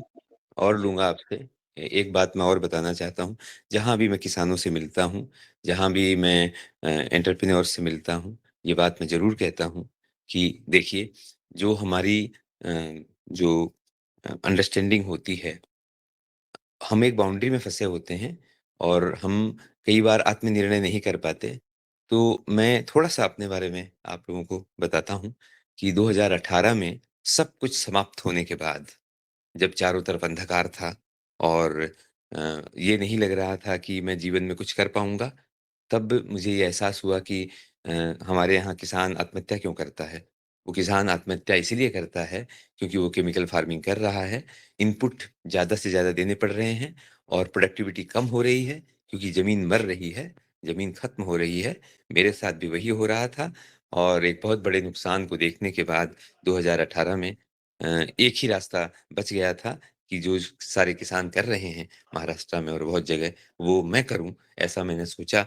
लेकिन फिर मैंने ये सोचा कि ये कायरता होगी, यहाँ से जाना जो है वो भगवान ने अगर आपको नीचे भेजा है, तो कुछ करके जाने के लिए भेजा है। तो हमने 2018 से आज तक की जो यात्रा पूरी की है, हमने कोई सरकारी फंड का इस्तेमाल नहीं किया, कहीं से कोई हमने फंड्स नहीं लिए, कहीं से कोई उधारी नहीं ली, किसी बैंक के पास नहीं गए। परिवार में पैसे नहीं थे, खाने को रोटी नहीं थी, तो काम कैसे करते? तो हमने ज़ीरो फंड से ₹1 जेब में न होते हुए भी वहाँ से 6 साल में इस यात्रा को ज़मीन से लेकर के यहाँ तक पहुँचाया है, जहाँ हम प्रधानमंत्री से मिलने की बात कर रहे हैं, तो हर व्यक्ति जो ये सोचता है कि वो कुछ करना चाहता है और उसके पास धन नहीं है, वो इस बात को भूल जाए कि धन से कुछ होता है, धन से कुछ नहीं होता, कुछ नहीं होता। आप सब पतंजलि से जुड़े हुए हैं, तो आप ये जानते हैं कि धन से कुछ नहीं होता। जब बाबा रामदेव जी ने योगा की शुरुआत की थी, जन-जन तक योगा पहुँचाने की मुहिम शुरू की थी, कुछ नहीं था उनके पास। आज तो हमें अभी थोड़े दिन पहले इकोनॉमिक्स टाइम ने बेस्ट बूटस्ट्रैप फंडेड अ, उसका स्टार्टअप का अवार्ड भी दिया और कल की बात ही मैं आपको बताता हूँ कि कल दिन में चारों तरफ अंधकार सा छाया हुआ था और ये लग रहा था कि ये मुहिम यहाँ खत्म हो जाएगी। तो डॉक्टर महेंद्र जी को मालूम है, उनको मैंने भेजा था, तो एक 4 पंक्तियाँ जो कहीं और की हैं, उनका मैंने इस्तेमाल किया और उससे मुझे बल मिला कि नहीं, झुकने से कुछ नहीं होता, लड़ने से होता है। तो मैंने ये पंक्तियाँ लिखी कि 3 बार मुख्यमंत्री से मिलने की असफलता हमको देखनी पड़ी। तो मेरी असफलताओं को देख कर के मेरे किनारे घर मत बना लेना, समुद्र हूँ, लौट कर वापस आऊँगा और सफलता लेकर जाऊँगा। तो ये जो मैंने कल लिखा, तो इससे मुझे जो ऊर्जा मिली, वो ऊर्जा कन्वर्ट हुई और वो ऊर्जा कन्वर्ट हो कर के जो जगह नहीं थी, जो लिस्ट में हमारा नाम नहीं था, ये अ, अद्भुत है कि लिस्ट में नाम ना होते हुए शाम को हमने वो जगह ले ही ली। और ये संकल्प की शक्ति से हुआ, ये गौ माता के आशीर्वाद से हुआ और आप सब लोगों के जो पहले से भी जुड़े हुए हैं, जो अब जुड़े हुए हैं, उनके आशीर्वाद और प्यार से ये मुहिम आगे बढ़ती रहेगी और एक बहुत बड़ी क्रांति हम लाकर दिखाएँगे।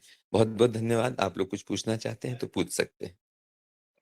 ये थी जी जी, धन्यवाद जी। दिनेश जी, आगे लेफ्ट बढ़ाइए। साइड आपका वीडियो बना है जो उसको छुआ दीजिए तो आपका चेहरा साफ दिख जाएगा। सिर्फ चेहरा देखना है, बाकी प्रेजेंटेशन की बात नहीं कर रहे हैं। लेफ्ट साइड में जो वीडियो बना है उसको टच कर दीजिए जी। ओके।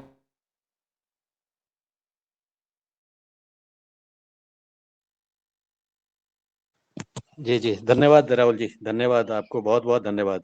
आपको अब आप म्यूट हो गए हैं, म्यूट वाला भी ऑन कर देंगे तो हो जाएगा, दोनों को ऑन करिए। हाँ, अब आप मुझे देख पा रहे होंगे, ठीक है? बिल्कुल, देख भी जी, पा रहे हैं और सुन भी पा रहे हैं। जी, बहुत-बहुत धन्यवाद आपका, ठीक है? जी, कुछ आपके सवाल हैं तो आप पूछ सकते हैं कृपया। जी, इसी क्रम में जबकि आपके मध्य बात हुई है और बात ये हुई है जैसे आदरणीय पवन सर ने भी कहा है कि अभी तो यात्रा शुरू ही हुई है। इसी क्रम में आदरणीय रमेश चंद मेहरा सर आपका हैंड रेज़ है कृपया। जी ओम, सदन को नमन। आज की योग कक्षा बहुत अच्छी रही और जो आज गोमाता पर चर्चा चल रही है ये भी बहुत ही उपयोगी चर्चा है। और आपने अभी कहा कि भोपाल में कहीं है तो एक तो उनका पता बताएं कि भोपाल में कहाँ के हैं, ये जानकारी दें। और दूसरा जो आपने बहुत महत्वपूर्ण बात कही कि बैल का उपयोग कैसे हो। तो अभी हम एक प्रशिक्षण में गए थे सर, वहां पर जैसे बैल से कोलू चल रहा है उसी तरह से एक चीजें शुरू की जा रही है कि बैल से जो है हम किस तरह से जो पुराने जमाने में जो माता बहनें घट्टियां चलाती थी उस तरह से कोई घट्टी बना करके और उसे बैल को जैसे पहले दामन होती थी या कोलू में जैसे बैल चलता था ऐसे बैल को चला करके और आटा बनाए। इस पर क्या कहीं कुछ काम हुआ है उसके संबंध में जानकारी दें। और एक यूट्यूब में हमने देखा था कि बैल को चला करके बिजली बना रहे हैं। ये उत्तर प्रदेश में कहीं है शायद, हमारे इसमें भी यूट्यूब पे देखा या हमारे इस कार्यक्रम में आए हैं। तो यदि सर ऐसा लखनऊ होता है के तो पास है। निश्चित रूप से जी जी ओम। जी। जी आदरणीय राहुल सर आपका हैंड रेज़ है। ये लखनऊ के उत्तर प्रदेश में कहीं हो रहा है। उत्तर प्रदेश के एक पुलिस विभाग के बड़े अधिकारी थे। अब वो शायद पुलिस विभाग में नहीं हैं और वो जो बैल है उससे बिजली बना रहे हैं, ऊर्जा बना रहे हैं। तो एक इस तरह का प्लेटफ़ॉर्म बनाया गया है जिस पर हम जैसे एक्सरसाइज़ करने के लिए जो जिम में एक एक्सरसाइज़ वाला होता है जिस पर हम चलते हैं, ठीक है? नाम तो मुझे उसका नहीं ध्यान आ रहा। तो उस पर हम चलते हैं और उस तरह से बैलों को उस प्लेटफ़ॉर्म पर चलाया जाता है और जब वो प्लेटफ़ॉर्म चलता है तो उससे ऊर्जा बनती है। ऐसा वो कर रहे हैं और आपने सही कहा यूट्यूब पर बहुत जगह वो दिख भी रहा है। और जो बात आपने कही चक्की की, तो ये काम पाकिस्तान में बहुत जगह हो रहा है जहाँ सामूहिक रूप से एक तरह से जैसे अ सामूहिक खेती होती है, उस तरह से सामूहिक एक गाँव में 2-4 जगह इस तरह की बड़ी चक्की लगी हुई है और जिसमें जिस तरह से कोल्हू चलता है बैल कोल्हू को चलाते हैं, उसी तरह से वो चक्की चलती है और उससे आटा पिसता है। तो हम उसको हमारी बुक में शामिल करना भूल गए थे। आपने इस पर ध्यान दिलाया, इसके लिए आपका बहुत-बहुत धन्यवाद। उसको भी इसमें हम लिखेंगे और प्रयास करेंगे कि ऐसी एक चक्की तो हम बना के दिखाएँ। तो गौशालाओं के लिए ये भी बहुत बड़ा काम होगा कि वो आटे को अपने यहाँ इस तरह से बना करके और लोगों को प्रचारित करें। अभी कुछ समय पहले 2 साल, 1 डेढ़ साल पहले तक हम लोग पंचक्की से बने हुए आटे को प्रचारित कर रहे थे। हिमाचल प्रदेश में और यूपी में कुछ जगहें ऐसी हैं जहाँ नहरों के पास पहले बनी हुई चक्कियाँ लगी हुई थीं और वो नहर के पानी के का जो दबाव है, जो फ़ोर्स है, उस फ़ोर्स से वो चक्की चलती थी और वो वास्तविक रूप में वो अनाज था जो हमारी माताएँ और बहनें अपने घरों में डेली सुबह पीस करके और उसकी रोटी बनाया करती थी और जिसमें न्यूट्रिशन भरा हुआ होता था। क्योंकि जब आटा गर्म हो जाता है तो उसकी न्यूट्रिशनल वैल्यू बहुत कम हो जाती है। तो ये भी आपने अच्छा है, आपका बहुत-बहुत धन्यवाद पुनः स्मरण कराने के लिए। इस चक्की का उल्लेख भी हम इसमें करेंगे और कोशिश करेंगे अगर हम ये कर पाए, तो ऐसी चक्की अगर वहाँ लगाई जाए, तो बहुत अच्छा होगा। धन्यवाद जी। जी जी ओम सर जी। बहुत-बहुत धन्यवाद। और ये जो बिजली उत्पादन की बात की जा रही थी या गोमय से पेंट की बात की जा रही थी, तो योगहार में भी एक सदस्य आए हमारे श्री शिवदर्शन मलिक जी, तो उन्होंने भी ये प्रयोग किए और इसी क्रम में आदरणीय प्रदीप राज वर्मा जी आप हैंड रेज़ है, आप बात रखिएगा। ओम सदन को नर्मदे हर। मेरा क्वेश्चन ये था कि आप जो बायोगैस के बारे में बात कर रहे थे कि एक कोई बना रहा है बायोगैस, तो वो हम भी चाहते हैं कि पता मिले उनका। दूसरी बात, ये माइक्रो हवन और कैलेंडर हमें चाहिए है। तो किस तरह से मिल सकता है कृपया बताएं। खास तौर से बायोगैस के बारे में बताएं कि जो हम बनवाना चाहते हैं तो जल्दी से जल्दी हम उसका प्रयोग करें। बायोगैस का ये है कि हमारे एक किसान हैं जो यूपी के हैं। देखिए क्या है कि आज तक क्या होता आया है कि आईआईटी में, आईआईएम में, मार्केटिंग में और इन सब चीज़ों में जो लोग हैं वो शहरी क्षेत्र के लोग रहे हैं, किसान नहीं पहुँच पाया है। तो किसान को जब तक नॉलेज ट्रांसफ़र नहीं होगा और किसान जब तक खुद अपनी मार्केटिंग नहीं करेगा, अपना ब्रांड नहीं बनाएगा, तब तक जो हम सोने की चिड़िया की बात करते हैं, वो सोने की चिड़िया नहीं बनेगी। क्योंकि अभी हम गाँव से शहर की तरफ जा रहे हैं, जब शहर गाँव की तरफ आएगा, तब जाकर के गाँव की संपदा बढ़ेगी। तो आपने जो गोबर गैस के प्लांट की बात की, तो हमारे पास एक क्रांतिकारी किसान भी है, युवा लड़का है और यूपी का है और उसने अभी जो 200 लीटर का प्लास्टिक का ड्रम होता है, ऐसे 4 ड्रम का इस्तेमाल करके और उसने ये गोबर गैस का छोटा-सा एक जुगाड़ हम उसे कह सकते हैं क्योंकि जब तक वो यंत्र नहीं लगे होते ना, तब तक लोगों को जुगाड़ ही दिखता है। और हमारी संस्कृति उन्हीं जुगाड़ों से हम यहाँ तक पहुँच गए। जुगाड़ इम्पोर्टेंट नहीं है, टूल्स कभी भी इम्पोर्टेंट नहीं होते। आपकी सोच इम्पोर्टेंट होती है कि आप कैसे कर सकते हैं। बोतलों के ढक्कन लगाने के लिए ₹25,000 का यंत्र आता है, लेकिन ₹25,000 आपके पास होंगे, तब जाके वो यंत्र आएगा। तो हम हमारी शरबत की बोतलों पर हाथों से ही ढक्कन कस लेते हैं, क्योंकि वो परंपरा हम भूल गए हैं, हम खुद हाथों से कुछ करना नहीं चाहते। तो उसने 4 ड्रम लगा कर के अपने खेत में ही गैस बनानी शुरू की है और हमने पहले बायो एंजाइम कैसे बनाया जाए, ये भी बहुत सारे लोगों को सिखाया, तो वो बायो एंजाइम भी बनाते हैं। अब उसमें अभी ये है कि जो गैस बनती है, वो जैसे ही चूल्हा जलता है क्योंकि स्टोरेज की कोई व्यवस्था अभी हुई नहीं थी। तो हमने उसको फिर कहा कि कुंभ के मेले में उसे आना है, ये प्रदर्शित करना है। तो एक बड़ा ड्रम और लिया गया 200 लीटर का, जिसमें अनवरत गैस जो है वो स्टोर होती रहेगी। अ, वैसे ज़्यादा मुनासिब तो ये है कि आप देखते होंगे जो पंचर लगाते हैं टायर में, उनके यहाँ एक टैंक होता है जिसमें हवा भरी जाती है। वैसे टैंक का अगर इस्तेमाल होता है तो वो 6, 7, 8 हज़ार में आता है, तब ये पूरी योजना 14-15 हज़ार में पूरी हो जाती है।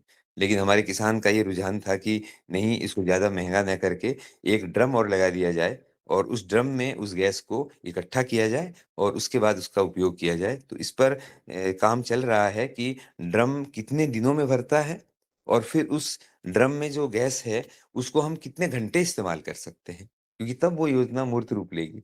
तो आप ये समझ सकते हैं कि ये भी अगर इसको 8-10 हज़ार के अंदर हम दे पाए, वो दे पाएँगे हम 100% उससे भी सस्ता होगा।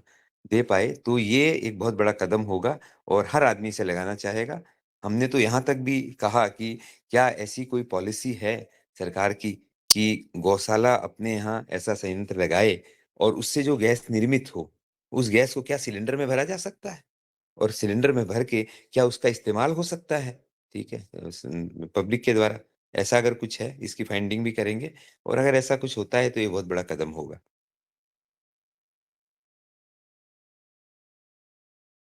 जी, धन्यवाद। निश्चित ही जो गौ माता का संरक्षण है और उससे आगे की प्रक्रिया है।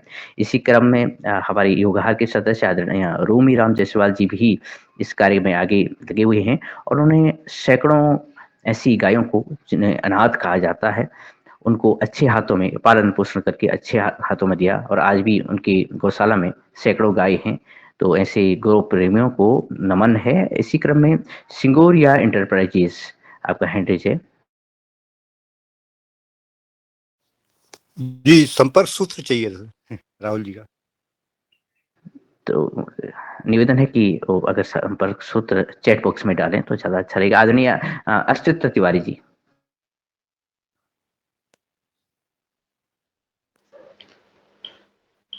हेलो, सदन को प्रणाम। हम राहुल जी से मिलना चाहते हैं और इनका कुछ सहयोग करना चाहते हैं।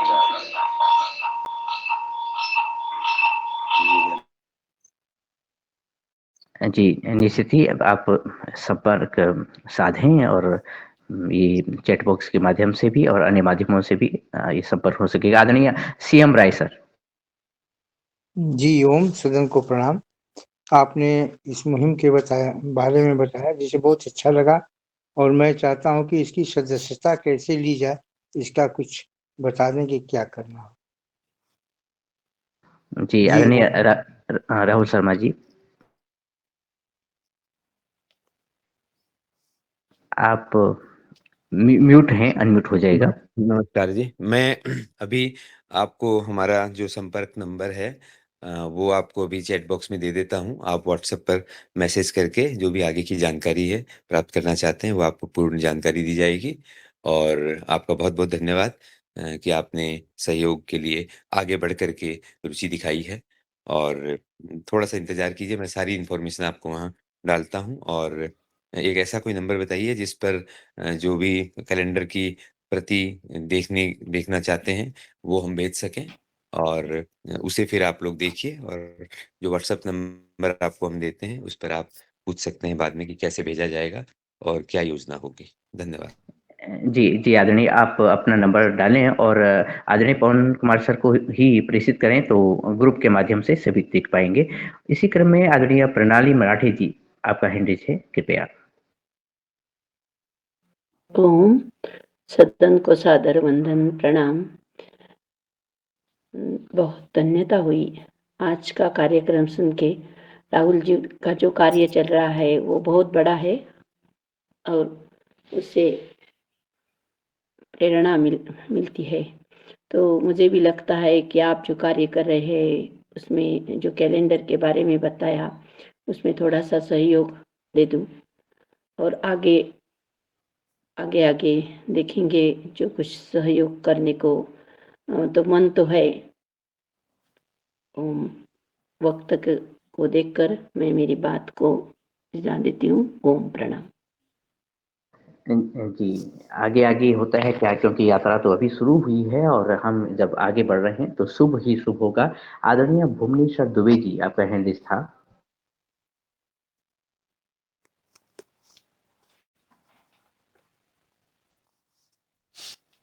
हमसे क्या योगदान होता है ऐसा मैं बोल रही थी। आगे आगे मेरी तो हाँ, इच्छा बड़ी है। ओम। बहुत ही शुभ होगा है और आपका योगदान भी रहता है दीदी, तो आपका भी बहुत-बहुत स्वागत है। इसी क्रम में आदरणीय भुवनेश्वर दुबे सर, आपका हैंड रेज़ था और अगर आप तक आवाज़ पहुँच रही है तो कृपया आप बात रखिएगा। और उसके साथ ही, क्योंकि जब समय भी संकेत दे रहा है तो हम आगे बढ़ेंगे और मैं आदरणीय मुन्नीलाल सर से निवेदन करूँगा कि कृपया इस वार्ता में सम्मिलित होकर के और आज की वार्ता को संपन्न करने, हमारे मुख्य वक्ता का धन्यवाद करने, युग शीर्षक का धन्यवाद करने का भी के लिए भी आप आगे आएँ और अपनी बात अवश्य रखिएगा।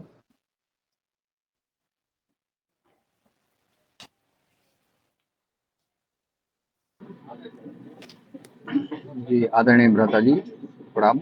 आज हमारे जिन्होंने राज बहादुर पाल साहब ने योग कराया छतरपुर मध्य प्रदेश से, उनका बहुत बहुत साधुवाद।